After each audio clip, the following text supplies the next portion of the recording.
As soon as I had dropped my Rebirth of Souls gameplay explanation video yesterday, Bandai Namco ended up releasing 3 1-minute long character trailers for Uryu, Ichigo, and Rukia. The marketing push for this game has been very relentless. I think it's amazing that they are dropping trailers which explain how the game works and they're showing us gameplay like this, and now we have 3 amazing character trailers to dive into as we get a basic description of each of the characters, along with a showcase of several moves and abilities that they can use, as well as their awakening abilities. I do think that this is setting up for more character trailers in the future, and the fact that we're getting so much promotional content means that I don't think the game is that far away. We can probably expect a release sometime in 2025, I think. It's very important to dive into the details of Rebirth of Souls, because for me, I'm really passionate about this game because I don't want it to be another arena fighter. Whenever Bandai Namco releases an anime game, it just turns out to be a generic arena fighter, which is really disappointing, and there's been a plethora of anime arena fighters that have let fans down, like Jujutsu Kaisen Cursed Clash, which can be best described as just disappointing and really lazy. I don't think that this is the case for Bleach Rebirth of Souls, and hopefully as we get more videos showcasing gameplay, we'll see just how much love and attention has been poured into this game. So I want to kick things off by first diving into Uryu's character trailer, because I think that his character is going to play the most different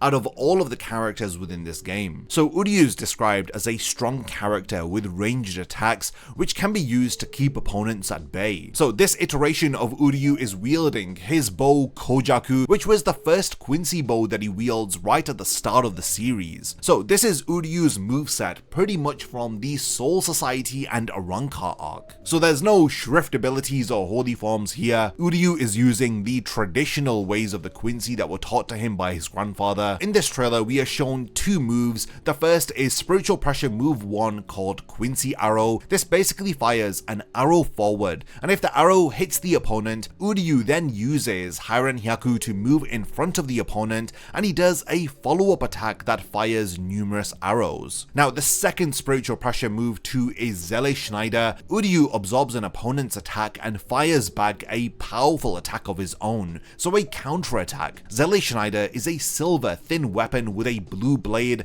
and it's nothing too complicated, and I wonder if this means that Uryu will have other Quincy abilities linked to his Zelle Schneider, like Sprenger, which he had used in the Hueco Mundo arc. I honestly would love to see that. Now, Uryu does have a awakening ability, and it's Ranso Tengai. So by activating Ranso Tengai, Uryu enhances the damage that he inflicts and the amount of spiritual power or reishi that he can acquire. This makes it easier for Uryu to then use his spiritual pressure moves, the Quincy Arrow and Zelle Schneider. Ranso Tengai in the manga is a high-level Quincy ability, and Uryu uses it to control his body with strings of reishi when he ends up being paralyzed by Mayuri's poison. This ability was created by elderly Quincy who wanted to keep fighting even at old age. So we get the reveal of the reawakening transformation here. So it's a transformation on top of the awakening, and Uryu's is the Let's Steal. We all know Let's Steal. This is the transformation that Uryu does against Mayuri, which costs him his Quincy powers. This enables a Quincy to collect large amounts of reishi, surpassing their previous limits, but this immense power is only accessible for a very short period of time. A lot of people are really in love with this very nostalgic design of Uryu, which takes us back to the Soul Society arc and the Arrancar arc. There's clearly a lot of attention to detail being paid here by the developers, as they are including the Zelle Schneider, Let's Steal, Ranso Tengai, and honestly, a lot of the choices that they're making for the character moveset just makes sense for the point in the story that these characters are from. Honestly, from this very first character trailer, things are already looking really exciting. I wanted to see how Uryu plays because he's going to be a very unique character, similar to characters like Orihime and Chad, who are not going to be fighting in conventional Shinigami combat styles. Seeing this character trailer has convinced me that if we are going to be getting additional content like the 1000-Year Blood War arc, then Uryu is going to have a separate character from that story arc, because in the 1000-Year Blood War arc, he pretty much doesn't use any of these moves, and he has an entirely different moveset, which is based upon the fighting style of the Randen Reich. So I'm super excited that they've included Uryu into this game. There's a lot of potential here. I think we do need to see a bit more gameplay to see how the pacing of each fight works out, because at the moment, the pacing of the game does appear Rukia to be quite slow. We've got 9 bars of health that we need to whittle down, so hopefully soon we'll get to see a full fight play out in real time to ease some of these concerns. But in terms of everything else, Uryu's gameplay trailer is amazing. Next, I want to talk about Rukia's gameplay trailer. She's described as being a very balanced character. She has strong restraint and an array of abilities for many different situations. So this trailer showcases 3 moves along with 1 awakening. So the first signature move is Hado 31 Shaka Ho. So the signature move allows Rukia to create combos and various forms of power with the Shaka Ho by holding the input button. Shaka Ho is one of the most widely used Kido spells in Bleach. We see nearly all of the lieutenants use it, and it involves creating red hot flames which can be released from both or just one hand. It is a mid-level Kido spell that is taught at the Shinigami Academy,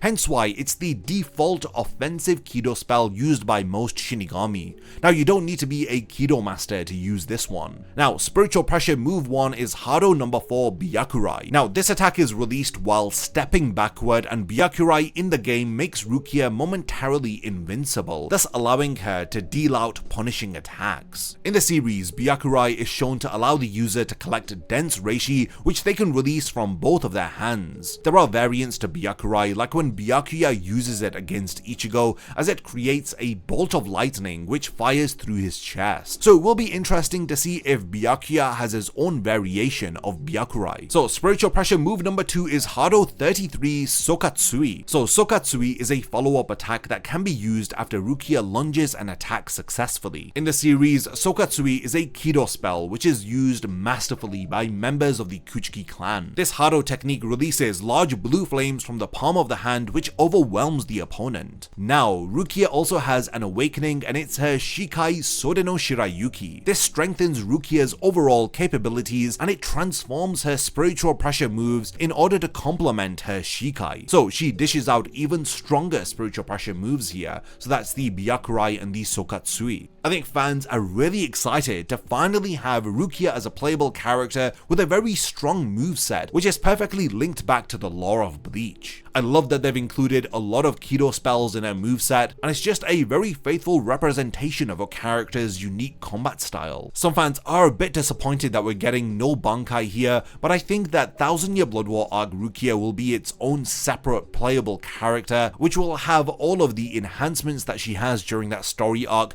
along with hopefully an awakening, which is Haka no Togame. I think aside from the concerns that Rukia doesn't have her Bankai in this game, fans more so just want to really switch out the English dub and be able to play the game in the Japanese version, which I think will definitely be an option in the settings. So Rukia's character trailer has had a very positive response from fans. Her character model looks amazing, she has unique abilities, and there's just a really nostalgic feel to the game. Okay, so I've saved the character that we've seen the most of till the very last. So we have Ichigo, who is described as a character who can dish out high damage and is easy to handle. So an amazing character for beginners to dive into. Ichigo has special action, which is the reverse action, and this is the key to offense and defense within Rebirth of Souls. So in addition to the effects of the normal reverse action, Ichigo is given various enhancements such as a boost in his basic performance, changes in some of his actions, and an increase in damage from his Kikon move. So to reiterate, this is when his special action reverse is activated. Following this, we have special flash attack, which is a move that allows Ichigo to attack while he is charging forward. When successfully executed, it can be continued if an additional input is made during the attack. Following this, we have Spiritual Pressure move Wielding. Now this is Ichigo using his Zanpakuto similar to Hollow Ichigo. So Ichigo wields Zangetsu, which makes him momentarily invincible again, and in the wielding state, an additional powerful attack is activated when his first attack successfully hits. Now, most importantly, Ichigo also has an awakening, which is his Bankai Tensa Zangetsu. Ichigo's performance, speed, and defense increase dramatically in this form, and in his awakening form, he can deal out additional special flash attacks, allowing for more of a aggressive fighting style as he can deal out more attacks. I think out of all of the character trailers, Ichigo's character trailer has fans the most excited. This trailer definitely builds up the hype as it makes it easy for newcomers to just dive into the game by the examples that they've showcased here with his moveset. Everything looks really clean, the game is very accurate to the manga as well as being accurate to the anime, hence why it's giving this very nostalgic feeling for fans. And I love how the game implements Ichigo's Bankai as well as hints of his holification here. Yeah, my favorite part is seeing Ichigo do the wielding as he utilizes his Zangetsu just like Hollow Ichigo, which is definitely a first. I have to say, Johnny Young Bosch's voice acting here also in the trailer is absolutely incredible, and Ichigo's aggressive fighting style and the game's overall combat system is getting a lot of positive attention. It suits Ichigo's character to be an aggressive sword swinger, so the developers definitely know what they're doing here when they're creating each of these characters. I really do hope that we get additional content. Again, I do think that Thousand Year Blood War Ichigo will have to be its own character, just based upon the different variety of new moves that he accesses in the final arc. So yeah, this was the 3 character trailers for Uryu, Rukia, and Ichigo. They've definitely made me even more excited for the release of this game. The character models, the animations, the gameplay, the backgrounds, everything looks incredible. And now that we've got a deeper understanding of the mechanics and how the game plays from the gameplay trailer, and with these character focused trailers, we get a bit more of an understanding of how each of the characters play. I think that Rebirth of Souls is definitely shaping up to be the best Bleach game that we've ever had. There's a ton of style being poured into Bleach Rebirth of Souls. So overall, we do get these data points here which show us how each of the characters play. Ichigo's strong points are his power, so he has high attack and strength, as well as his toughness, so he has high durability. And then the next important metric is his technique, as he has basic amounts of special skills, but he starts being limited in terms of his reach, so he has low reach, and his speed and mobility is low, which is surprising, especially since his Tensai Zangetsu is supposed to increase his speed dramatically. So I do wonder if that speed stat gets a boost when he's awakened. Next we have Uryu, whose stats are very much focused on technique, reach, and speed, and he's massively being limited in his durability, and he has very little power, attack, and strength. In terms of ease of use, he's 3 out of 5, in comparison to Ichigo, who's ranked 5 out of 5 for ease of use. Now lastly, we have Rukia's stats here, and it shows more of a balanced picture, as she is pretty mid-level in her power, technique, and toughness, but she starts to excel with her reach,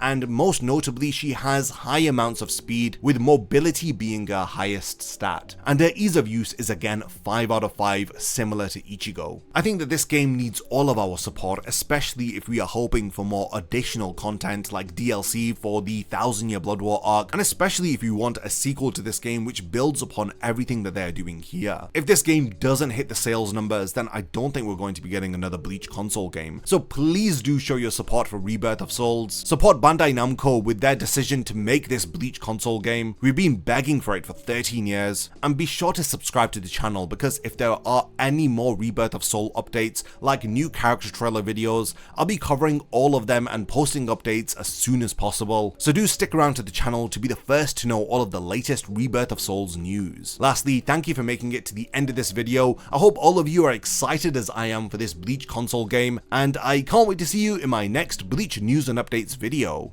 A massive thank you goes out to all of my amazing Patreon supporters for helping to make this video possible. If you also want to support the channel and see your name in the end of my videos, then check out my Patreon, which has loads of perks like early video access and so much more. Thank you for sticking around till the end of the video, and whatever you contribute will mean a lot to me.